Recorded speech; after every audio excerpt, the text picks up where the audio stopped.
بادشاہ خاصمان کہتے ہیں، حسن کو بادشاہ خاصمان کہتے ہیں، نبی کا نائب و قائم مقام کہتے ہیں، اور خلیل ایک ہی کافی ہے ان کی عظمت میں، انہیں حسین بھی اپنا امام کہتے ہیں۔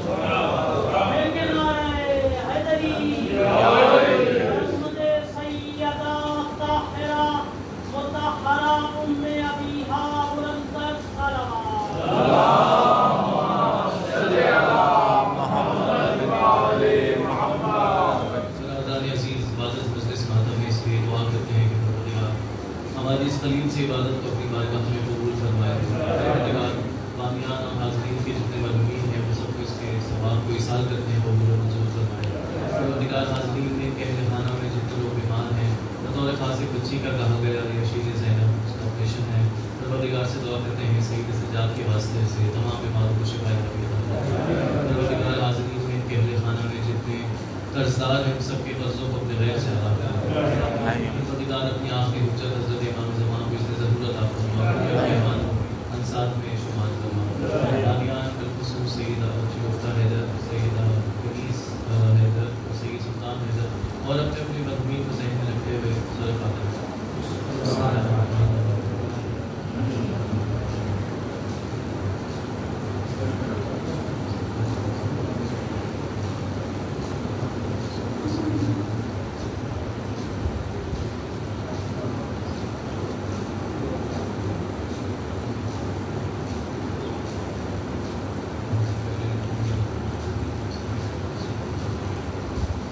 اعوذ باللہ السمیع العلیم من الشیطان اللعین الرجیم، بسم اللہ الرحمن الرحیم۔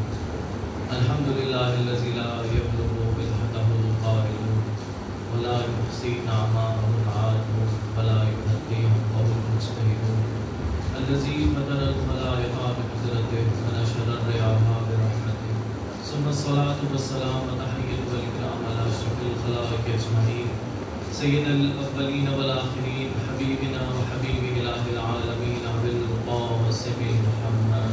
اللہم صلی علی محمد وعلی اہل بیتہ الطیبین الطاہرین الہداۃ المہدیین المعصومین المظلومین الذین عصم اللہ عنہم وزد وطہرہم تطہیرا۔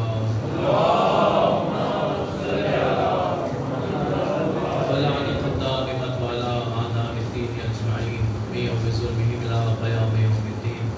اما بعد فقد قال اللہ عز اسمہ فی محکم کتابہ ومتقن خطابہ، بسم اللہ الرحمن الرحیم، فلا اقسم بالخنس الجوار الکنس، صدق اللہ العلی العظیم۔ صلوات دیجیے گا محمد وآل محمد۔ برادران عزیز، سامعین عالی قدر، مجلس اعزا بسلسلہ شہادت سبت اکبر امام حسن مجتبیٰ علیہ الصلوۃ والسلام، امام کے نام پہ ایک بلندر صلوات دیجیے گا۔ اللہم صلی علی محمد وآل محمد۔ قرآن کریم کی ایک آیت کی تلاوت آپ کے سامنے کی، یہ آیت سورہ مبارکہ تکویر کی آیت ہے۔ خدا قسم کھا رہا ہے، مگر اس اسلوب سے قسم کھا رہا ہے کہ کہہ رہا ہے میں قسم نہ کھاتا، فلا اقسم بالخنس الجوار الکنس، میں قسم نہ کھاتا۔ اچھا، قسم کا یہ اسلوب قرآن میں کہیں اور بھی ہمیں دکھائی دیتا ہے، بعض مقامات قرآن کریم کے ایسے ہیں جہاں قسم کا یہ اسلوب دکھائی دیتا ہے۔ لا اقسم بہذا البلد، میں ہرگز اس شہر کی قسم نہ کھاتا، وانت حل بہذا البلد، مگر اس لیے قسم کھا رہا ہوں کیونکہ اس شہر نے آپ کو پناہ دی ہوئی ہے، ووالد وما ولد، اور ایک باپ کی قسم کھا رہا ہوں اور بیٹے کی قسم، اس لیے کہ باپ اور بیٹا وہ ہے جس نے آپ کو پناہ دی ہے، ابو طالب کی قسم اور علی کی قسم، بالکل یہی قسم کا اسلوب سورہ تکویر کی اس آیت میں ہے۔ فلا اقسم بالخنس الجوار الکنس، اور ستاروں کی قسم۔ کون سے ستارے؟ ایسے ستارے جن کی کیفیت یہ ہے کہ جب ایک ستارہ چھپ جاتا ہے تو دوسرا اس کی جگہ طلوع کرتا ہے۔ تفسیر برہان میں معصوم نے اس آیت کی تفسیر میں فرمایا کہ اس آیت کی تفسیر سے مراد امام ہے، اس آیت کی تفسیر سے مراد منصب امامت ہے، کہ جب ایک امام جب ایک امام لوگوں کی نگاہوں سے اوجھل ہو جاتا ہے تو آیت اسی جگہ پر اسی فضائل اسی کمال کے ساتھ ایک اور امام طلوع کرتا ہے. اب اگر ترجمہ بدل کے کہوں کہ علی مرتضیٰ کی قسم اور علی کے جانے کے بعد علی کے منصب پر طلوع ہونے والے حسن کی قسم. منصب علی پہ طلوع ہونے والے حسن کی قسم. اچھا منصب علی پہ طلوع ہونا آسان نہیں ہے. دیکھیے ایک شخص اگر امامت کی اس منزل پر ہو جو علی مرتضیٰ کی منزل تھی, اس کے بعد اگر لوگوں کو وہ کردار چاہیے, لوگوں کی اس ایکسپیکٹیشن پہ پورا اترنا سوائے حسن مصطفیٰ کے کسی اور کا کمال نہیں ہو سکتا. یہ حسن جیسے امام تھے. اور اس سے پہلے کی بات شروع کروں, ابھی کچھ پوسٹرز وغیرہ دیکھ رہا تھا اور ایک بات میرے ذہن میں آئی کہ اس امام کی جہاں فضیلتیں بہت زیادہ ہیں وہاں مظلومیت میں بھی تہداری بہت زیادہ ہے.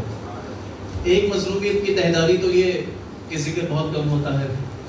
دوسری مظلومیت یہ کہ اگر کوئی پروپیگنڈا امام حسین کے خلاف ہو تو بہت آسانی سے دوست اور دشمن پہچان لیتے ہیں.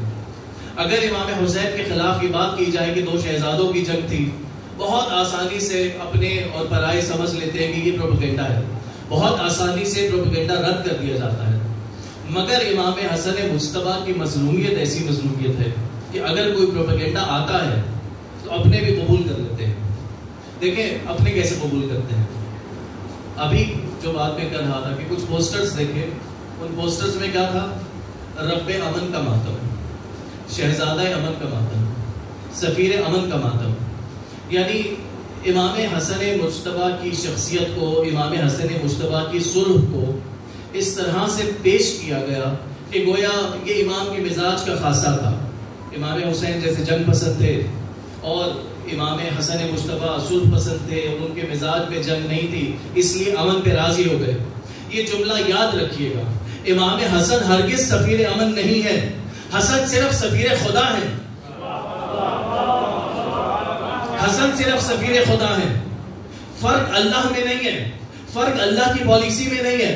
تاریخ انبیاء سے ایک مثال عرض کرتا ہوں. دیکھیے تاریخ انبیاء میں دو نبیوں کے بارے میں ہمیں آگ کے ساتھ متصل ایک تذکرہ ملتا ہے. حضرت ابراہیم کے ساتھ آگ سے متصل ایک تذکرہ ہے کہ جناب ابراہیم کو آگ میں پھینکا جانے لگا. ایک تذکرہ حضرت موسیٰ سے متصل ہے کہ حضرت موسیٰ کے سامنے انگارے آئے اور اگر وہ انگارہ زبان پہ نہ رکھتے تو فرعون شک پہ بڑھ جاتا. اللہ کی پالیسی ایک ہے لیکن باہر کے حالات پہ فرق ہے. یہاں اگر موسیٰ انگارہ زبان پہ نہ رکھتے تو دین کو خطرہ تھا, وہاں اگر ابراہیم آگ میں جل جاتے تو دین کو خطرہ تھا. فرق اللہ میں نہیں ہے, فرق ابراہیم اور موسیٰ میں نہیں ہے, فرق حالات میں ہے. فرق حسن و حسین میں بھی نہیں ہے, فرق حالات میں ہے. فرق یزید اور معاویہ میں ہے. یزید نے بیعت طلب کی تھی, حسن نے حکومت, معاویہ نے حکومت طلب کی تھی. اگر وہ بیعت طلب کرتا کربلا وہی ہو جاتی. اس نے صلح نامے میں حکومت مانگی تھی, اگر وہ حکومت کے نام پہ یہ لکھ دیتا کہ حسن میری بیعت کریں گے, کربلا وہی برپا ہو جاتی. لیکن صرف حکومت مانگی تھی, حسین سے حکومت نہیں مانگی تھی, حکومت پہلے ہی اس کے پاس تھی. حسین سے بیعت مانگی تھی. فرق حسن و حسین میں نہیں ہے, فرق یزید اور معاویہ کی پالیسی میں ہے. اگر حسین 41 ہجری میں ہوتے تو حسین بھی وہی کرتے جو حسن نے کیا. اگر حسن 61 ہجری میں ہوتے تو حسن وہی کرتے جو حسین نے کیا ہے. ایک سلامات بھیجیے گا محمد.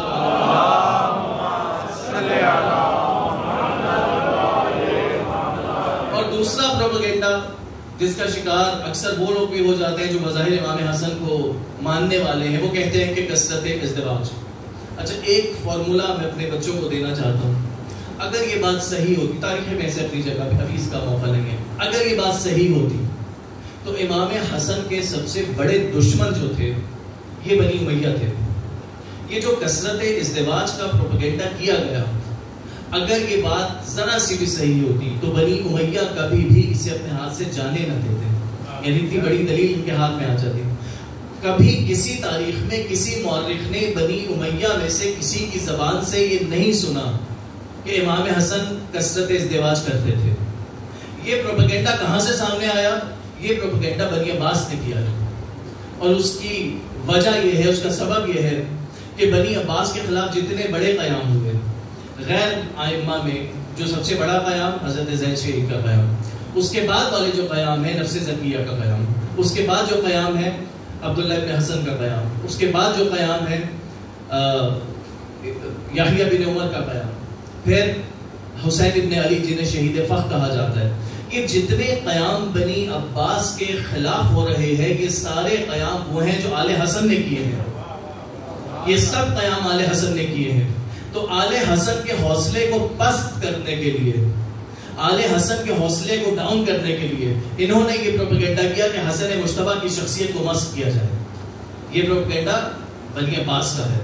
اچھا، یہیں سے ایک اور آپ کو خبر یہ ملی کہ کسی کی شخصیت کو، کسی کی پرسنالٹی کو اگر کم کرنا ہو تو پروپیگنڈا باپ کے خلاف ہوتا ہے. جو پہنچ گئے پروپیگنڈا باپ کے خلاف ہوتا ہے. اسی لیے ہمیں دور امیر المومنین میں نظر آتا ہے کہ ایک شخص آیا اور آ کر کہنے لگا یا علی ابو کا فی النار، نعوذ باللہ، اے علی آپ کا باپ نعوذ باللہ. اچھا، امیر المومنین نے کوئی جواب نہیں دیا. پھر ایک اور شخص آیا. یہیں سے سیرت کا ایک پہلو، ہر لڑائی لڑنے والی نہیں ہوتی. ہر شخص اس قابل نہیں ہوتا کہ اپنا جواب اس پہ ضائع کیا جائے. علی نے جواب نہیں دیا. اب ایک اور شخص آیا، اس نے پھر یہی بات کی. پھر ایک اور شخص آیا، اس نے یہی بات کی. اب جو تیسرا شخص آیا اس کا سٹیٹس تھوڑا سا باقیوں کی نسبت بلند تھا.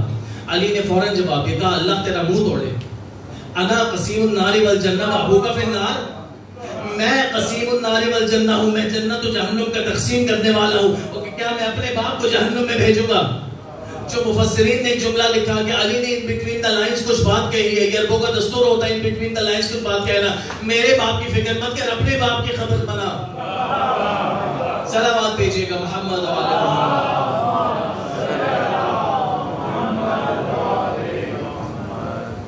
تو جتنی امام حسن کی مظلومیت ہے اتنا ہی ان کے خلاف پروپیگنڈا بہت زیادہ ہے. اور جس طرح سے باقی ائمہ کی پروپیگنڈا جلدی سے قبول نہیں ہوتا، امام حسن کے خلاف جو پروپیگنڈا ہے وہ آسانی سے قبول ہوتا ہے. اس لیے چند جملے آپ کی خدمت میں عرض کیے. جو پہلو مجھے آپ کو سنانا ہے امام حسن کی سیرت کا، امام حسن کے فضائل کا. دیکھیے، بعض فضائل ایسے ہیں کہ جس میں تمام معصومین شریک ہیں. بعض فضیلتیں وہ ہیں جس میں سارے ائمہ شریک ہیں. بعض فضیلتیں وہ ہیں جس میں سارے ائمہ شریک نہیں ہیں مگر پنجتن شریک ہے، مباہلہ. باقی ائمہ نہیں ہے، پنجتن ہے. لیکن بعض فضیلتیں ایسی ہیں جو کسی ایک امام کے ساتھ مخصوص ہے، وہ فضیلت کسی اور امام میں نہیں پائی جاتی. انہیں خصائص کہتے ہیں. جیسے مشہور معروف کتاب جعفر شوستری کی، علامہ جعفر شوستری کی خصائص حسینیہ. خصائص حسینیہ وہ سارے خصائص ہیں جو امام حسین سے منسوب ہیں. یہ جو فضیلت امام حسن مجتبیٰ کی ہے یہ ایسی ایک فضیلت ہے جو، دیکھیے، وہ پیغمبر جہاں دونوں نمازوں کو ریحانۃ النبی کہہ رہے ہیں، دونوں نمازوں کے لیے ساری فضیلتیں برابر سے ذکر کر رہے ہیں، لیکن یہ ایک فضیلت ایسی ہے جس میں حسن مجتبیٰ خاص ہے، جس میں امام حسن کے ساتھ کوئی اور شریک نہیں ہے. یہ کیوں ہے اس کا جواب آپ کی خدمت میں عرض کرتا ہوں. ایک صلوات بھیجیے گا محمد.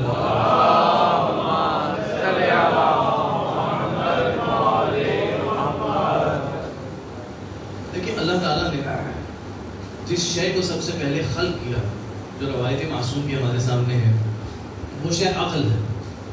جب عقل کو خلق کیا تو عقل پہ حکم جاری کیا.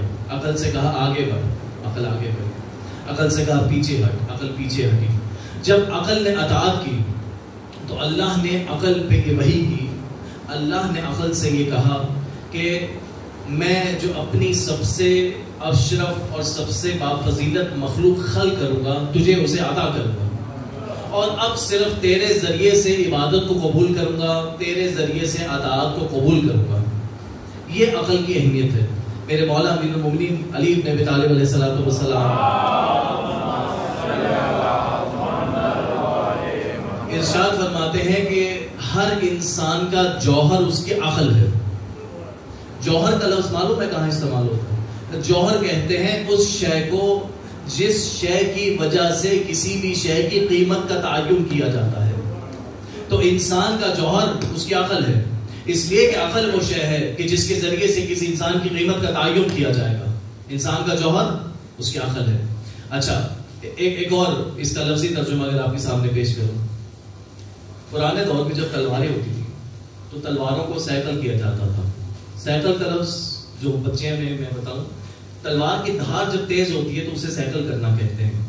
یہ جو سائیکل اپنے کمال تک پہنچتی ہے کہ جس سے زیادہ اب مزید تیز کرنا ممکن نہیں رہتا، اس سائیکل کو جوہر کہتے ہیں. تو کسی بھی انسان کا جو سب سے بلند ترین کمال ہے وہ اس کی عقل ہے.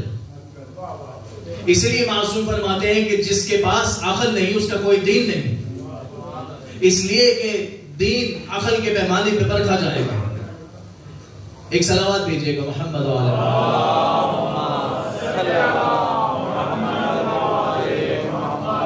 تو اللہ اپنی عبادت قبول کر رہا ہے کس کے ذریعے؟ عقل کے ذریعے. اسی لیے ہمیں عبادت کرنے والوں میں کئی گروہ نظر آتے ہیں جس کے بارے میں مولا کہتے ہیں کہ ایک گروہ وہ ہے جو ایسا دکھائی دیتا ہے، جو ایسا نظر آتا ہے کہ میں تجھے عبادت دے رہا ہوں، مجھ سے سجدے لے لے، مجھے جنت دے دے. مولا کہتے ہیں یہ کون سی عبادت ہے؟ تاجروں کی عبادت ہے. ایک گروہ وہ ہے جو کہتا ہے میرے سجدے لے لے مگر مجھے جہنم سے محفوظ رکھ. یہ کون سی گروہ ہے؟ یہ وہ گروہ ہے جو کہتا ہے کہ ہم غلاموں کی عبادت کرتے ہیں. میرے مولا فرماتے ہیں مگر ہم عبادت اس لیے کرتے ہیں کہ اسے لائق عبادت سمجھتے ہیں. دیکھیں لائق عبادت سمجھنے کے لیے عقل کا ہونا ضروری ہے. اگر عقل نہیں ہوگی تو یہ معاملہ طے نہیں ہو سکتا. ہم اور آپ سمجھتے ہیں کہ عبادت یا دین ظاہر میں ہے. نہیں، دین ظاہر میں نہیں ہے، دین عقل کے مطابق ہے. جس کی جتنی عقل ہے اتنا اس کا دین ہے. اسی لیے اگر میں ایک عام مثال آپ کے سامنے پیش کروں، دو لوگ ہیں، دونوں اپنی اپنی جگہ پر نماز پڑھ رہے ہیں، دونوں مکمل خشوع و خضوع کے ساتھ نماز ادا کر رہے ہیں. دونوں کی نماز کی ظاہری کیفیت ایک جیسی ہے، دونوں کے سجدوں کی ظاہری کیفیت بالکل ایک جیسی ہے، لیکن دونوں کا اجر ایک جیسا نہیں ہے. اس لیے کہ دونوں کی عقل مختلف ہے. جب عقل مختلف ہے تو اجر الگ الگ ہے. اسی لیے میرے مولا فرماتے ہیں کہ عارف کا سو جانا عابد کی عبادت سے افضل ہے. یقین کے ساتھ سو جانا شک کے ساتھ نماز سے بہتر ہے، اس لیے کہ وہ عقل کمال پر ہے.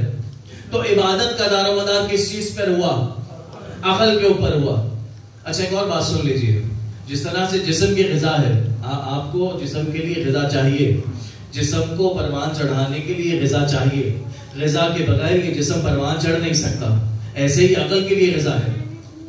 اگر عقل کو غذا نہ ملے تو عقل کامل نہیں ہو سکتی، عقل پروان تک نہیں پہنچ سکتی، عقل کمال تک نہیں پہنچ سکتی. اب جس در نے ہمیں عقل کا درس دیا، اسی در سے ہمیں یہ بات ملی کہ عقل کے لیے غذا کیا ہے. تو کہا کہ عقل کی غذا، میرے مولا نے فرمایا کہ عقل کی غذا علم ہے. عقل کی غذا علم ہے. اچھا عقل کی غذا علم ہے، یہ غذا کہاں سے ملے گی؟ اس غذا تک پہنچنے کے لیے آپ کو کہاں جانا پڑے گا؟ تو جو در آپ کو یہ بتا رہا ہے کہ عقل کے ذریعے دین ہے، جو در آپ کو یہ بتا رہا ہے کہ عقل کے ذریعے عبادت ہے، جو در آپ کو یہ بتا رہا ہے کہ عقل کی غذا علم ہے، اسی در نے یہ بتایا کہ انا مدینۃ العلم وعلی بابھا، کہ عقل کی غذا علی سے ملے گی. جو علی کے قریب ہوگا اسے علم ملے گا، جسے علم ملے گا اس کے عقل کو رزق ملے گا، جس کے عقل کو رزق ملے گا اس کی عقل کمال پہ پہنچے گی. جس کے پاس عقل ہوگی اسی کے پاس دین ہوگا. اب اسی کا متضاد سمجھ لیجئے. جو علی سے دور ہوگا وہ علم سے دور ہوگا، جو علم سے دور ہوگا اس کی عقل کو غذا نہیں مل سکتی. جس کی عقل کو غذا نہیں ملے گی اس کی عقل مر جائے گی. جس کی عقل مر گئی، نبی نے فرمایا کہ جس کے پاس عقل نہیں اس کا کوئی دین نہیں. جو علی سے دور ہے اس کے پاس کوئی دین نہیں ہو سکتا. صلوات بھیجیے گا محمد وعلی محمد. اسی لیے آپ نے نبی کے حدیث کو پہلو سے سنیے گا کہ جو شخص 1000 برس کی زندگی بسر کرے، 1000 برس ایسے بسر کرے کہ دن میں روزہ رکھے، رات کو عبادت کرے، کوہ احد کے برابر سونا خدا کی راہ میں ہدیہ کرے، صفا و مروہ کے درمیان صحیح کرتا ہوا اللہ کی راہ میں شہید ہو جائے، اگر علی سے الفت نہیں رکھے گا جنت کی خوشبو نہیں پائے گا. فضیلت آپ نے سنی علی کی، فضیلت کے پیچھے کی وجہ سمجھ لیجئے. اس لیے کہ جو علی سے دور ہے اس کی عقل نہیں ہے. جب عقل نہیں تو دین اس کے لیے تھا ہی نہیں. ابھی چاہے مصلی پہ کھڑا ہو چاہے بازار میں کھڑا ہو ایک برابر ہے. صلوات بھیجیے گا محمد وعلی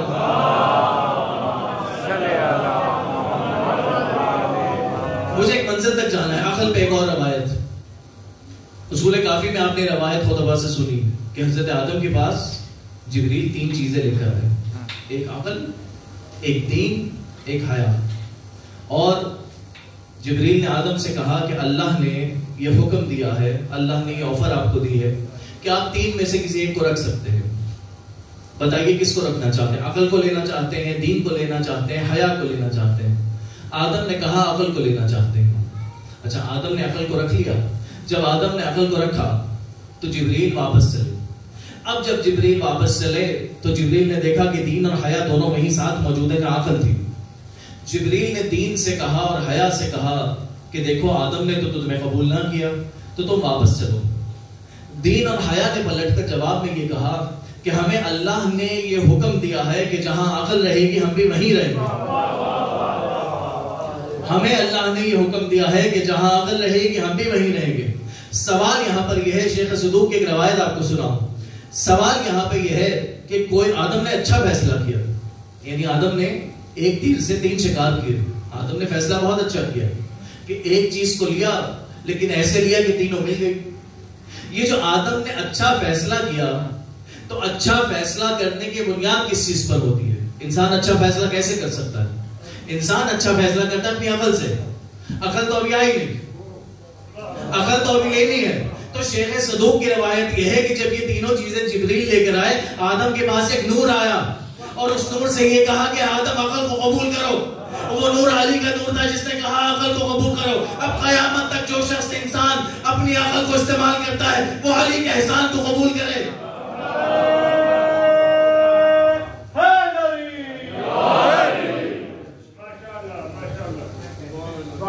یہ عقل کی فضیلت. ایک اور واقعہ، مامون کا دربار تھا اور مامون کے دربار میں اس بات پہ گفتگو ہو رہی تھی، اس بات پہ فیصلہ کیا جا رہا تھا کہ عقل کیا ہوتی ہے. کسی نے کہا کہ عقل وہ ہوتی ہے جس سے ہم روزمرہ کے کام کرتے ہیں. کسی نے کہا کہ عقل وہ ہوتی ہے جس سے ہم کھانا تیار کرتے ہیں. کسی نے کہا کہ عقل وہ ہوتی ہے کہ جس سے ہم اپنے گھر کو تعمیر کرتے ہیں. اب ایک چاہنے والا بیٹھا تھا، اس نے کہا ایک مرتبہ فرزند رسول سے بھی پوچھ لو کہ عقل کیا ہوتی ہے. فرزند رسول امام علی بن موسیٰ رضا علیہ السلام کو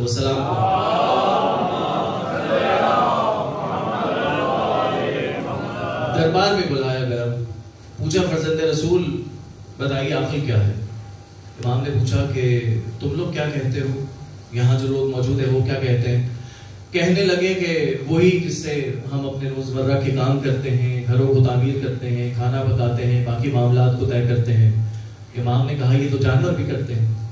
جانور بھی اپنے لیے رزق جمع کرتے ہیں، جانور اپنے لیے گھونسلے بناتے ہیں، جانور اپنے لیے گھر بناتے ہیں. تو پوچھا کہ پھر آپ بتائیے عقل کیا ہے؟ فرزند رسول آپ بتائیے عقل کیا ہے؟ امام نے فرمایا کہ دو اچھوں میں سے بہتر کا انتخاب کرنا اور دو بروں میں سے بدتر کا انتخاب کرنا عقل ہے. یہ جواب امام کا دربار میں. جب امام واپس آئے اور واپس اپنے گھر بیت الشرف میں پلٹے تو امام کے ایک چاہنے والے نے کہا کہ مولا آپ نے کیا خوبصورت جواب دیا، آپ نے کیسا حسین جواب دیا. تو امام نے فرمایا کہ وہ جواب ان کے لیے تھا. اب جو چاہنے والا تھا یہ پریشان ہوا، کہا یہ جواب ان کے لیے تھا، اس کا مطلب کوئی اور جواب بھی ہے. کہا کہ اس کا مطلب یہ ہے کہ جو ہمارے لیے جواب ہوگا، جو میرے لیے جواب ہوگا وہ کچھ اور ہوگا. امام نے کہا تمہارے لیے جواب کچھ اور ہے. کہا پھر میرے لیے فرزند رسول بتائیے عقل کیا ہے؟ کہا تمہارے لیے عقل وہ ہے کہ جس کے ذریعے سے تم اپنے ہادی کا فیصلہ کرو گے، کس کے پیچھے چلو گے، کس سے اجتناب کرو گے. عقل وہ ہے کہ جس کے ذریعے سے ہادی کا فیصلہ کیا جائے گا. اچھا ایک اور مشکل منزل یہ ہے کہ کسی ہادی کی مخالفت بھی عقل کی وجہ سے ہی کی جاتی ہے. کوئی جانور تو مخالفت نہیں کرتا. کسی ہادی کی مخالفت اگر کی جاتی ہے تو عقل کی وجہ سے ہی کی جاتی ہے. کوئی انسان اگر اپنی عقل کا غلط استعمال کرے وہ ہادی کی مخالفت کر سکتا ہے. تو یہاں تک میں نے آپ کو عقل کی پوری کہانی سنائی کہ عقل کہاں سے شروع ہوئی، اللہ نے عقل کو کیسے خلق کیا. عقل مختلف ادوار سے گزرتے ہوئے امام رضا کے دور تک آئی. اب جب عقل یہاں تک پہنچی اور تمام انبیاء کے ادوار کو عقل نے دیکھا تو مشکل یہاں پر یہ پیش آ رہی تھی کہ یہ طے نہیں ہو پا رہا تھا کہ عقل کیا ہے، عقل کیسے کام کرتی ہے، عقل کی ڈیفینیشن کیا ہے، عقل کی صفات کیا ہے، عقل کے کمالات کیا ہے، عقل کا صحیح استعمال کیا ہے، عقل کا غلط استعمال کیا ہے. جب عوام میں یہ سارے سوال پیدا ہونا شروع ہوئے تو وہ اللہ کے رسول جو تمام کائنات کی ہدایت کے لیے آئے تھے، وہ اللہ کے رسول جو تمام انسانیت کو کمال تک پہنچانے کے لیے آئے تھے، اللہ کے رسول نے جیسے حق کے لیے ایک معیار ہمارے سامنے رکھا، ویسے ہی عقل کے لیے ایک معیار سامنے رکھا۔ پوری تمہید صرف اس ایک جملے کے لیے تھی کہ اللہ کے رسول نے فرمایا کسی کو یہ ڈھونڈنے کی ضرورت نہیں ہے کہ عقل کی ڈیفینیشن کیا ہے، عقل کیا ہے، کیسے کام کرتی ہے۔ فرمایا کہ لو کان العقل رجلا لکان الحسن، عقل اگر مجسم صورت میں ہوتی تو صورت حسن ہوتی۔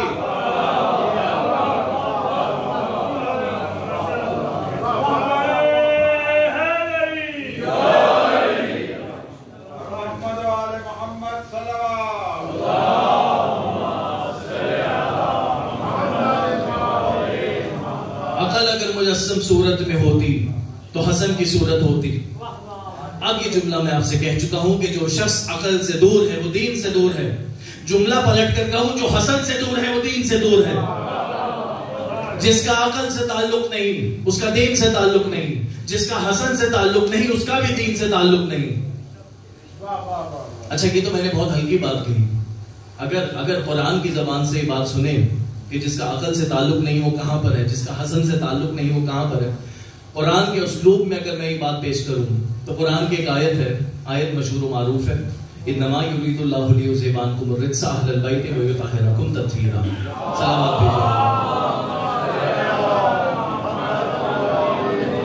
آیت تو آپ جانتے ہیں۔ اچھا آیت کا ترجمہ جو کیا گیا وہ یہ کہ انما یرید اللہ لیذھب عنکم الرجس اہل البیت، ٹھیک ہے، اللہ کا ارادہ ہے کہ رجس کو آپ سے دور رکھے۔ اللہ کا ارادہ ہے کہ رجس کو آپ سے دور رکھے۔ اللہ نے رجس کو آپ سے دور رکھا۔ اچھا ایک اور لفظ قرآن نے استعمال کیا، جعل کا لفظ استعمال کیا۔ جعل کا لفظ استعمال ہوتا ہے امر وجودی کے لیے۔ ایک امر ہے جو امر اعتباری ہے، جیسے قد تبین الرشد من الغی، ہدایت گمراہی سے الگ ہو گئی، یہ ایک امر معنوی ہے۔ ایک امر وجودی ہے۔ امر وجودی کا مطلب یہ کہ وہاں پہ جعل کا لفظ استعمال ہوتا ہے، وجعل الشمس سراجا، ہم نے سورج کو روشنی دینے والا چراغ بنایا۔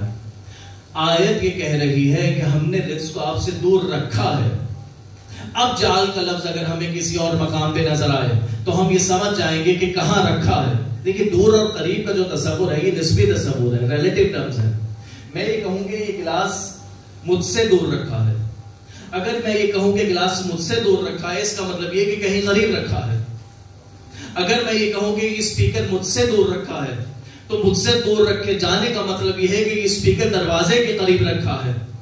اللہ نے یہ کہا کہ ہم نے رزق کو آپ سے دور رکھا۔ کہاں رکھا؟ قرآن کی آیت ہے وَيَجْعَلُ الرِّجْسَ عَلَى الَّذِينَ لَا يَعْقِلُونَ، جو عقلوں سے استفادہ نہیں کرتے اللہ نے انہیں پہ رزق رکھا۔ جو حسن سے دور ہے وہ عین رزق ہے، جو دور ہے وہ رزق ہے، جو مقابلے پہ آنے والا ہے وہ کیا ہے؟ یہیں سے تاریخ کا ایک مسئلہ حل کروں۔ دیکھیں قرآن تو دونوں مکاتب فکر میں ایک ہے، اصل اختلاف آتا ہے حدیث کا۔ شیعہ و سنی میں جتنے اختلافات ہیں قرآن ایک ہے، اصل اختلاف کی جڑ حدیث ہے۔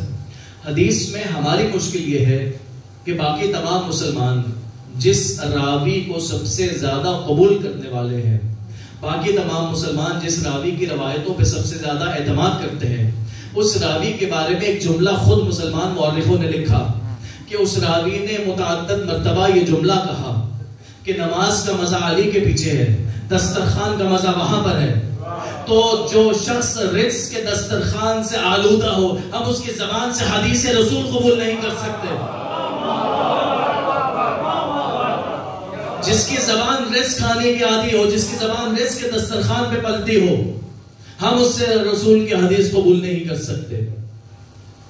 تو یہ عقل کا معیار ہے، یہ عقل کا مقام ہے کہ اگر کبھی کسی کو شک ہو کہ کہیں کسی فیصلے میں عقل کہاں پر ہے، جیسے علی کے معاملے میں ہے کہ اگر کسی کو شک ہو کہ حق کہاں پر ہے تو علی کو دیکھے، کسی کو شک ہو کہ عقل کا فیصلہ کہاں پر ہے تو حسن مجتبیٰ کو دیکھے۔ صلوات بھیجیے گا محمد اور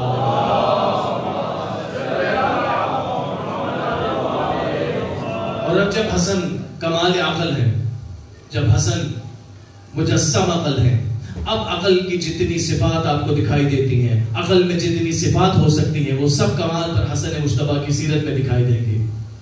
اگر شجاعت کا کمال دیکھنا ہو تو شجاعت کا کمال بچپنے میں حسن کی سیرت میں دکھائی دے گا، جب کسی کو ممبر پہ دیکھ کے کہا تھا انزل عن ممبر ابی، میرے باپ کے ممبر سے نیچے اتر، وذهب الی ممبر ابی، اور تیرے باپ کا کوئی ممبر ہے تو اس پہ جا کے بیٹھ۔ اور دوسرا شجاعت کا کمال یہ خط، اچھا واقعہ آپ کو معلوم ہے، میں اس واقعے کے حوالہ پیش کر رہا ہوں۔ نہج البلاغہ میں مولا نے خط لکھا ہے امیر شام کے نام۔ یہ خط اس وقت میں لکھا ہے جب صفین ابھی ہونے کو باقی ہے، صفین ابھی نہیں ہوئی اور جمل ہو چکی ہے۔ یہ اگر ٹائم فریم آپ تک پہنچ گیا، اب خط کی عبارت کیا ہے؟ خط کی عبارت یہ ہے کہ اے فقیر شام، میرے مولا نے مخاطب کیا، تو مجھے جنگ سے ڈراتا ہے جبکہ تو جانتا ہے کہ وہ ذوالفقار جس نے تیرے نانا عتبہ، اس کے بھائی شیبہ اور اس کے تیرے ماموں ولید کو قتل کیا، وہ ذوالفقار اب بھی میرے پاس محفوظ ہے، اور مت بھول میں حسن کا باپ علی ہوں۔ دیکھیے اگر یہ جملہ کہیں کسی اور مقام پہ ہوتا تو جملے کا ترجمہ کچھ اور ہوتا، لیکن یہاں پر میرے مولا نے حسن مصطفیٰ کے ریفرنس ایسے مقام پہ دیا کہ پہلے جنگ بدر کا حوالہ دیا، دوسرا جنگ جمل کا حوالہ دیا کہ جیسے میں بدر کا فاتح ویسے حسن جمل کا فاتح، جیسے میں بدر کا فاتح ویسے حسن جمل کا فاتح۔ یہ میرے مولا کی شجاعت ہے۔ اور بلاغت کا کمال سنیں گے، بچپن کا ایک واقعہ آپ نے سنا، میں صرف 3 لفظ آپ تک پہنچانا چاہتا ہوں کہ جب شہزادی کونین اپنے حجرے میں ہوتی، صلوات بھیجیے گا بی بی کے ساتھ،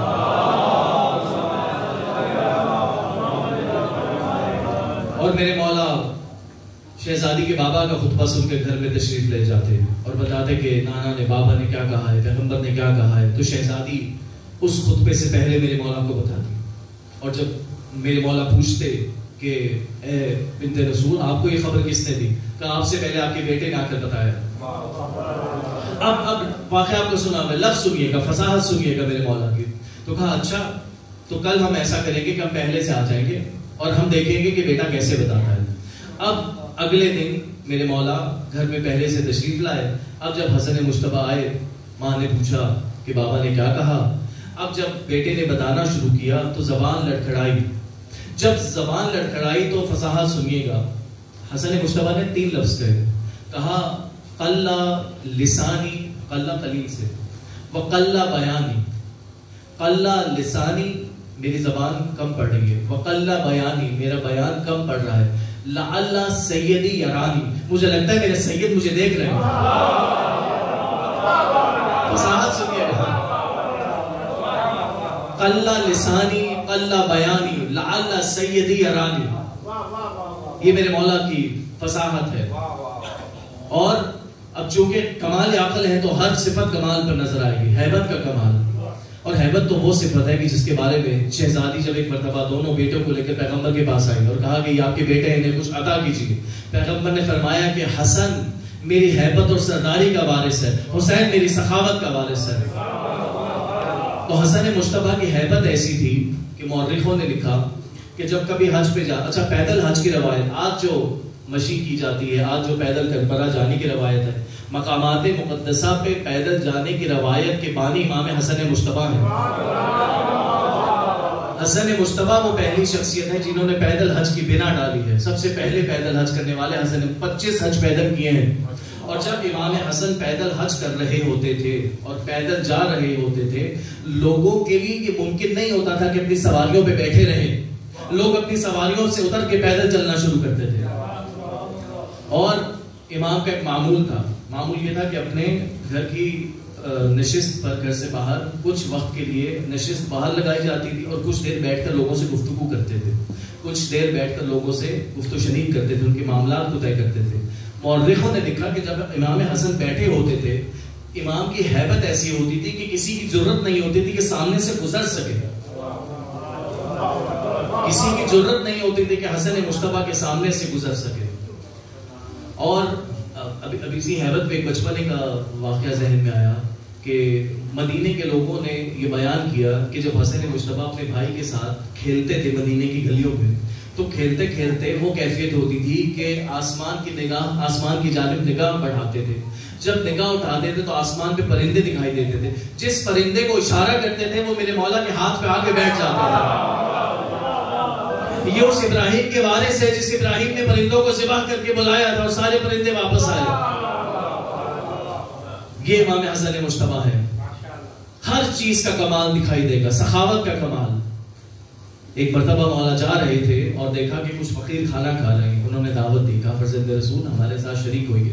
فرزند رسول اپنی سواری سے اترے, ان کے ساتھ بیٹھے, ان کے ساتھ کھانا تناول کیا اور کہا کہ اچھا اب تم کل ہمارے دسترخوان پر آنا. جب وہ دسترخوان پہ پہنچے اور جانے لگے تو کہنے لگے کہ مولا ایک اور درخواست آپ سے کرنی تھی. کہا کہو. کہا کہ جب ہم آ رہے تھے تو ہم نے دیکھا کہ پیچھے باغ میں, جو گلی سے پیچھے ایک باغ ہے, اس باغ میں ایک مالی کام کر رہا ہے. وہ مالی بہت کمزور ہے, اس مالی کی حالت بہت خراب ہے. اگر ہو سکے تو کچھ کھانا دے دیجئے, میں اس مالی تک پہنچا دوں. اب وہ مالی کون تھا آپ بہتر جانتے ہیں. گویا اشعار کے الفاظ میں کہوں کہ چلتا ہے تو دنیا کو چلاتا ہے وہ مالی,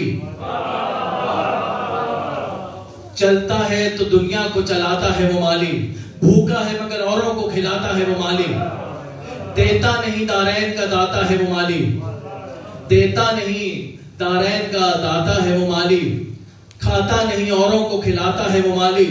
اور یہ رسم عطا بھی اسی کے در سے چلی ہے, اور یہ رسم عطا بھی اسی کے در سے چلی ہے. بابا ہے وہ میرا, میں حسن ہوں وہ علی ہے. صلوات بھیجیے گا محمد گفتگو کو سمیٹتا ہوں. حسن عقل کامل ہے. اس عقل کامل نے وہ کارنامہ انجام دیا. ایک عجیب بات کہنے لگا ہوں. اگر کوئی شخص امام حسین تک پہنچے تو اس بات کی ضمانت نہیں ہے کہ وہ دین تک پہنچ گیا, اس بات کی ضمانت نہیں ہے کہ وہ دیندار ہو گیا. کوئی شخص حسین تک پہنچے, اس لیے کہ امام حسین کا معاملہ عجیب ہے. پیغمبر نے فرمایا تھا کہ حسین کی محبت میں ایک ایسا اثر ہے جو عمومی ہے, یعنی حسین کی محبت عمومی ہے. حسین کی محبت اللہ نے ہر شخص کے دل میں رکھی ہے, لیکن علی کی محبت سوائے مومن کے کسی اور کے دل میں نہیں رکھی. حسن مجتبیٰ کا معاملہ عجیب ہے کہ جو شخص حسن مجتبیٰ تک آئے گا وہ دین تک آئے گا. اس کا سبب یہ ہے کہ جس طریقے سے پیغمبر کے دور میں ایک صلح کا واقعہ ہوا اور اس صلح کے واقعے نے بہت سارے منافقوں کے چہروں سے نقابوں کو الٹا, بالکل ویسے ہی حسن مجتبیٰ کی صلح نے مومن اور منافقوں کو جدا کیا. ایک پہلو صرف اس صلح کا کہ جو شخص امام حسن مجتبیٰ تک آئے گا, جو شخص اس صلح کو سمجھ لے گا وہ دین کو سمجھ لے گا. دیکھیے آیت اللہ جعفر مرتضیٰ عاملی بہت بڑی شخصیت, انہوں نے کتاب لکھی ہے امام حسن کی سیرت پہ. اس میں 2 پہلو صلح امام حسن کے اس حوالے سے کہ یہ صلح کیسی فیصلہ کن چیز ہے. پہلی بات تو یہ جو انہوں نے تحریر کی وہ یہ کہ اگر آپ کو کبھی کسی کے صلح نامے کو پڑھنے کا اتفاق ہو تو صلح نامے کی شرائط کو پڑھتے ہوئے جو بات خود بخود واضح ہو جاتی ہے وہ یہ کہ فرض کیجئے 2 کسان ہیں اور 2 کسانوں کے درمیان آپ نے صلح نامہ پڑھا اور صلح نامے میں یہ لکھا ہوا تھا کہ اچھا ایک دن پانی وہ لگائے گا نہر سے اور ایک دن میں لگاؤں گا. ٹھیک ہے, صلح نامہ نیچے یہ لکھا ہوا ہے کہ ایک دن پانی یہ لگائے گا ایک دن میں لگاؤں گا. اب آپ خود بخود سمجھ جائیں گے کہ اچھا پانی پہ جنگ تھی, تو صلح نامے کی شرائط خود بخود بتا دیتی ہے کہ جنگ کس بات پر تھی. مسلمانوں نے کہا کہ حکومت کے معاملے میں جنگ تھی. حسن مجتبیٰ نے پہلی شرط لکھی کہ حاکم شام آج کے بعد قرآن اور سنت پر عمل کرے گا. حسن مجتبیٰ نے قیامت تک کے لیے طے کر دیا کہ جنگ ایک قرآن اور سنت کے اوپر تھی. حاکم شام قرآن و سنت کا باغی تھا.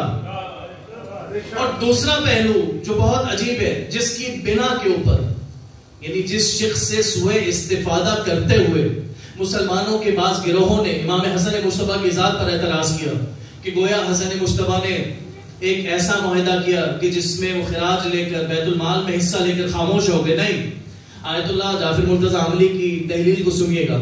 کہتے ہیں کہ صلح نامے میں ایک شرط یہ ہے کہ امام حسن نے بیت المال اس کے حوالے نہیں کیا تھا. مدینے کا بیت المال امام کے پاس تھا, کوفے کا بیت المال امام کے پاس تھا, اور احواز ایک علاقہ ہے وہاں کا خراج امام کے پاس تھا. اور امام نے سودنامے کی شرائط میں شرط کو لکھا کہ مالیات کا کتنا حصہ امام کے تصرف میں رہے گا. اچھا یہاں پر جو سوء استفادہ ہوا وہ کیا ہوا؟ کہنے والوں نے کہا کہ امام حسن نے دولت لے کر حکومت دے دی. نہیں، انہوں نے یہ کہا کہ ایک مثال جیسے عرض کرتا ہوں کہ آپ کے پاس 1000 روپیہ ہے اور میں آپ سے یہ کہوں کہ آپ اس 1000 روپے میں سے 400 روپے مجھے دے دیجئے. لیکن دوسری صورت اسی بات کی یہ ہے کہ 1000 کا ایک نوٹ ہے اور میں آپ سے یہ کہہ رہا ہوں کہ آپ کو اس میں سے 600 روپے کے استفادے کی اجازت ہے. حسن مصطفیٰ نے یہ کام کیا کہ بیت المال کو اپنے ہاتھ میں رکھ کر قیامت تک یہ بتایا کہ حکومت میرے ہاتھ میں ہے، ہم کچھ دیر کے لیے استفادے کی اجازت دے رہے ہیں.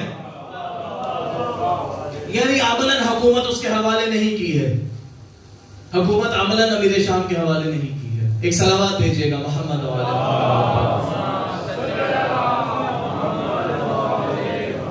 تو جو شخص امام کے صلح کی شرائط کو پڑھے گا. اب دیکھیے ایک اور پہلو جو سیرت پیغمبر کا امام کے ساتھ ملتا ہے. پیغمبر کی سیرت میں آخری دور میں جو 2 بڑے واقعات ملتے ہیں، ایک صلح حدیبیہ ہے، ایک فتح مکہ ہے. جب فتح مکہ ہوئی ہے تو فتح مکہ کے ہونے کے بعد قرآن نے جو آیت نازل کی ہے وہ آیت کیا ہے؟ اذا جاء نصر اللہ والفتح، کہ آپ تک جب فتح پہنچ گئی، اللہ کی طرف سے آپ تک فتح پہنچ گئی. یہ آیت اس وقت آئی ہے جو فتح مکہ ہے. لیکن جو آیت صلح حدیبیہ کے بعد نازل ہوئی ہے وہ آیت ہے انا فتحنا لک فتحا مبینا، ہم نے آپ کو فتح مبین عطا کی. یہاں صرف فتح ہے، وہاں فتح مبین ہے. یہی فرق کربلا اور صلح امام حسن کا ہے. صلح امام حسن وراثت ہے صلح حدیبیہ کی، کربلا وراثت ہے فتح مکہ کی. اتنے لوگ کربلا کے بعد دین میں نہیں آ سکتے جتنی تعداد میں اور جتنی گہرائی کے ساتھ لوگ دین میں صلح امام حسن کے بعد آ سکتے ہیں. اس لیے کہ صلح امام حسن بہت واضح کرنے والی ہے کہ حاکم شام سے کہا کہ تو آج کے بعد دین پہ عمل کرے گا. لوگ اس بات پہ سوچیں گے کہ یہ کیسا شخص ہے جو حاکم بنا بیٹھا ہے مگر اس ٹائم تک دین پہ عمل نہیں کیا، یہ قرآن و سنت پہ عمل کرنے والا نہیں ہے. خود بخود ذہن اس طرف جائے گا کہ یہ اتنا طاقتور کیسے ہوا. جب یہ ذہن اس طرف جائے گا کہ یہ اتنا طاقتور کیسے ہوا، اب اس جملے کو شہزادی زینب کے جملے سے ملائے کہ جس میں شہزادی نے یزید سے کہا تھا اے یزید ان قریب تو بھگتے گا اس بات کو جو تو نے کیا، اور جو تجھے مسلط کرنے والے ہیں اس کو بھگتیں گے. اس لیے کہ یزید اکیلا نہیں ہے، یزید کا پورا سلسلہ ہے. امیر شام بھی اکیلا نہیں ہے، پورا سلسلہ ہے. جو حسن مصطفیٰ کی شرطوں کو دیکھے گا وہ پورا سلسلہ پہچان لے گا کہ کیسے پورا سلسلہ ظلم کا چلتا رہا ہے. صلوات بھیجیے گا محمد و آل محمد.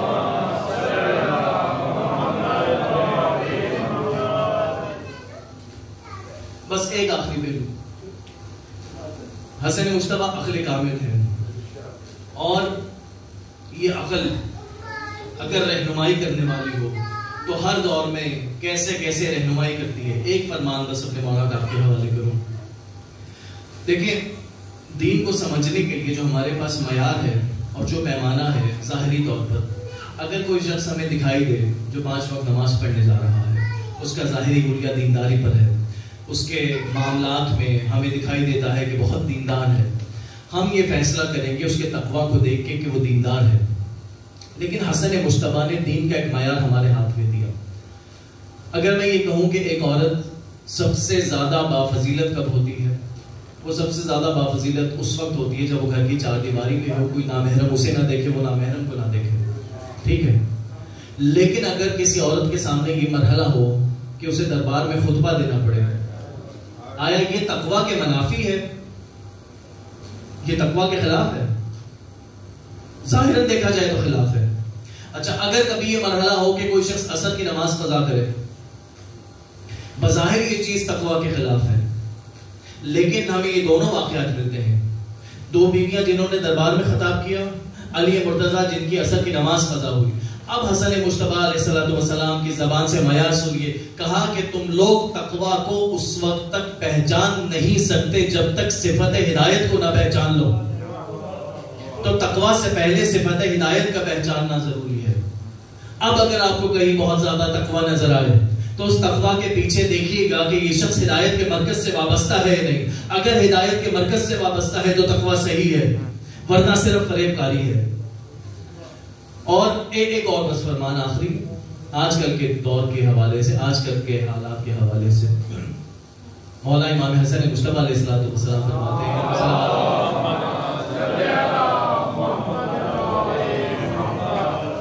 کہ مجھے تعجب ہے اس شخص پہ جو اپنے جسم کی غذا کے بارے میں فکر مند ہے.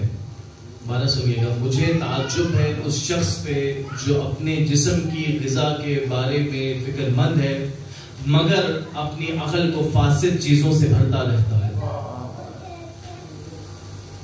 اس بیان کی، اس جملے کی ریلیونسی جتنی آج کے دور میں ہے کسی اور دور میں ہو نہیں سکتی. آج کل جو انفارمیشن مسلیڈنگ کا دور ہے، سوشل میڈیا کا دور ہے، تو جتنا فساد آج کے دور میں ہے، تو جیسے آپ کو اپنے جسم کو محفوظ رکھنا ہے ویسے ہی اپنی عقل کو محفوظ رکھنا ہے، ویسے ہی اپنی روح کو محفوظ رکھنا ہے. بس یہ آخری پیغام امام حسن مجتبیٰ کی سیرت کا جو کہ عملی طور پر آپ کو عمل کرنا ہے. اور جس طرح سے میں نے کہا کہ عقل اپنے عروج پر ہے، عقل مجسم صورت میں حسن مجتبیٰ میں ہے، تو جب ہر چیز عقل کی حسن مجتبیٰ کی سیرت میں کمال پہ دکھائی دیتی ہے، شجاعت کمال پر ہے، فصاحت کمال پر ہے، بلاغت کمال پر ہے، ہر چیز کمال پر ہے. جب ہر چیز کمال پر ہے تو میرے امام کا صبر بھی کمال پر ہے. اگر کوئی بڑا شخص صبر کرے، کوئی شخص ایسا ہو جس کی عمر 50 سال ہے، جس کی عمر 55 سال ہے، 60 سال ہے، اور وہ آپ کو صبر کرتا دکھائی دے، اس کے صبر کی منزل کچھ اور ہے. لیکن اگر 7 برس کا بچہ صبر کرتا دکھائی دے، یہ مقام کچھ اور ہے. میرے مولا نے 7 برس کی عمر میں کہاں صبر کیا ہے؟ ایک روایت تاریخ نے لکھی کہ جب شہزادی دربار سے واپس آ چکے ہیں اور حسن مجتبیٰ کا ہاتھ پکڑا اور پوچھا، یا ابا الحسن، میں یہ تحریر دربار میں دکھاؤں؟ علی نے کہا ہاں. یہ وہ مرحلہ ہے، یہ وہ منزل ہے جہاں شہزادی صرف حسن مجتبیٰ کے ساتھ گئی ہے. لیکن لکھنے والوں نے کیفیت یہ لکھی ہے کہ جب شہزادی گئی تھی تو سر سے لے کر پاؤں تک اپنی چادر میں تھی، سیاہ چادر تھی، سر سے لے کر پاؤں تک چادر صاف تھی. لیکن جب واپس پلٹی ہیں تو چادر گرد آلود ہو چکی ہے، اس لیے کہ بیوی پہ گلی پہ وہ ظلم ہوا ہے کہ جسے حسن مجتبیٰ کبھی بھول نہیں سکے. اب بتائیے گا کہ ایک 7 برس کا بچہ جب ماں کے ساتھ واپس آیا اور علی نے پوچھا کہ شہزادی جب آپ گئی تھی تو چادر سلامت تھی، یہ کیا کیفیت ہے؟ یہ 7 برس کا بچہ کیسے بتائے کہ میں نے ماں کو کس حالت میں دیکھا؟ تاریخ نے یہ لکھا کہ بیوی کی کیفیت یہ تھی کہ ساعتم بعد ساعت کے لفظ موجود ہے کہ ہر گھنٹے کے بعد، ہر گھڑی کے بعد آنکھوں سے آنسو بہتے تھے. کوئی بچہ اگر بہت نافرمان بھی ہو تب بھی ماں کی یہ کیفیت نہیں دیکھ سکتا کہ ہر دوسری گھڑی پہ ماں رو رہی ہے، ہر دوسری گھڑی پہ ماں دیوار کے سہارے سے چل رہی ہے. مگر حسن مجتبیٰ نے یہ کیفیت بچپنے میں دیکھی. کسی نے پوچھا آقا حسن سے کہ فرزند رسول یہ بتائیے کہ اپنی ماں کو یاد کر کے حسین اتنا نہیں روتے جتنا آپ روتے ہیں. کہنے لگے کہ جو میں نے دیکھا وہ حسین نے نہیں دیکھا، میں نے دیکھا کہ ایک شخص نے میری ماں پہ ہاتھ اٹھا. اجرکم علی اللہ. یہ حسن جنہیں زہر دیا گیا 7 مرتبہ. حسن مجتبیٰ کی زہر کی کیفیتیں الگ الگ ہیں. ایک بار زہر ایسے دیا گیا کہ ایک شخص فقیر بن کر آیا اور اس نے لاٹھی کی نوک پہ ایک سوئی یا ایک کیل لگائی ہوئی تھی، وہ امام کے پیر میں چبھو دی. وہاں امام کے زہر نے اثر کیا. مگر جب کوئی زہر اثر نہ کر رہا تھا تو اب حاکم شام نے وہ زہر منگوایا جسے زہر ہلاہل کہتے ہیں. زہر ہلاہل کے بارے میں تاریخ نے یہ لکھا کہ اگر اسے دریا میں ڈال دیا جاتا تو سمندری حیات ختم ہو جاتی. میرا وہ امام جو 15 رمضان کو دنیا میں آیا تھا، اس کے بارے میں یہ کہا جاتا ہے کہ صائم الدہر تھے، کہ ساری زندگی روزے سے رہتے تھے. یہ کیفیت وہ تھی کہ جب حسن مجتبیٰ روزے سے تھے، سارے وقت دونوں روایتیں ہیں کہ روزے کی حالت میں تھے یا رات کی تاریکی میں اٹھے. امام حسن مجتبیٰ جب افطار کا وقت ہوا، افطار کا وقت قریب آیا، سراہی کے قریب گئے، اس ملونہ نے پوری سراہی میں زہر ڈال دیا تھا. اس سراہی کے قریب گئے، کوزے کو ہاتھ میں لیا، جب پانی بھرا تو پانی بھرنے کے بعد اپنے چہرے کے قریب لائے اور ایک جملہ کہا، میں نے کہہ دیا، آپ نے سن لیا. آپ سمجھے ہوں گے کہ شاید افطار کی دعا پڑی ہو، لیکن کون ہے جو افطار سے پہلے یہ کہتا ہے رضاً بقضائہ و تسلیماً لامرہ. حسن مجتبیٰ نے پیالے کو ہونٹوں سے لگایا، جیسے ہی ایک گھونٹ لیا پیالہ ہاتھ سے گرا. نہیں، پہلے لمحے میں پیالہ ہاتھ سے گرا، دوسرے لمحے حسن مجتبیٰ زمین پہ گرے. جودہ سے کہا، یہاں پہ بھی امام حسن قریب ابن قریب ہے. جودہ سے کہا پچھلے دروازے سے نکل جائے اس سے پہلے کہ میرے بھائی آئے. اور بھائیوں میں سنو کہ سب سے پہلے کون آیا؟ وہی غریب جو کربلا میں ہر لاشے پہ پہلے پہنچا. آج بھیا حسین نے بھائی کو گلے سے لگایا، کہا بھیا یہ کیا عالم ہے، بھیا یہ کیسی مصیبت ہے. یہاں حسن مصطفیٰ کا وہ جملہ کہا، لا یوم لیومک یا ابا عبداللہ. کہا حسین تمہارے دن کے جیسا تو کوئی دن نہیں. گویا کہنا چاہتے حسین ابھی تو صرف بھائی کے جگر کے ٹکڑے دیکھے، ارے تمہیں تو بہت کچھ دیکھنا ہے. ابھی علی اکبر کے کلیجے کی بچی نکالنی ہے، ابھی عباس کے کٹے ہوئے شانوں کو دیکھنا ہے. اس کے بعد حسن مجتبیٰ نے وصیتوں کو کرنا شروع کیا. ابھی وصیتیں کر رہے تھے، جانے کیا خیال آیا. کہا اس تشت کو چھپا دو، کچھ دیر گزرے گی میری بہن زینب آئے گی، میری بہن برداشت نہیں کر سکے گی.